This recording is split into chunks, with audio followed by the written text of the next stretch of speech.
Hey there, this is Jef Saunders. I own Gamma Piercing in Ann Arbor, Michigan, and I'm the former president of the Association of Professional Piercers. We're going to talk about how to bend seam rings today and do that without damaging them. Seam rings are beautiful jewelry, so let's do it. We're going to start with what not to do, and that's the thing that's the most intuitive, which is grabbing the jewelry and pulling it apart like this. Now, what you'll find is that you actually need to make this quite a big gap to fit in any piercing, and we've bent this out of shape. This isn't a pretty looking ring anymore. But what's worse is when we try to squeeze it back, every time the ends meet, they bound back, so you end up with this gap. This is not what you want to do. You see I even bent it around itself in the process of trying to close it. What you're supposed to do is the S-bend. This has been used by piercers for years. This is the technique, and we're going to show you right now.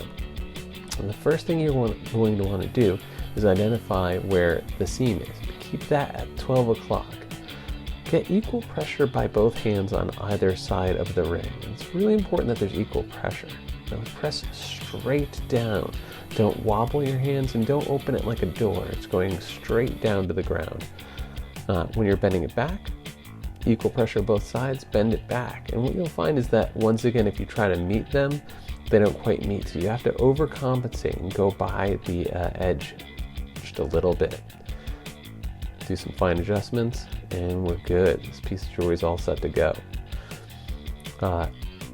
Now, this is a slightly different style of seam ring. This is made by BVLA, and they do a cup and socket end on their seam rings. It's really beautiful and ends with a perfect seam. So what we're going to do is bend this back. We just want to make sure that these ends are kind of gliding up against each other as we close it. You can see they kind of fit into one another. As close to seamless as you'll find. Thanks for watching. Like and subscribe. We'll do more.